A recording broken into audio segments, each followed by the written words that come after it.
দ্বিতীয় ব্লগ নিয়ে চলে এসেছি। দেখো তো আমাদের বাড়িতে লুচি, সুজি, নানা রকমের প্রসাদ দেওয়া হয়েছিল, আর বাইরে ভোগ হয়েছিল, মানে ফ্রায়েড রাইস, আলুর দম, খিচুড়ি, পায়েস, চাটনি, হাবিজাবি যা হয় ঠাকুরের ভোগ হিসেবে তা সেগুলো হচ্ছিল।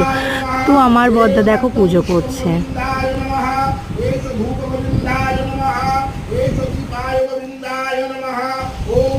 এবার আমাদের বাড়িতে তো বাউল গান ফান আছেই, বাউল গান ফান সব হয়।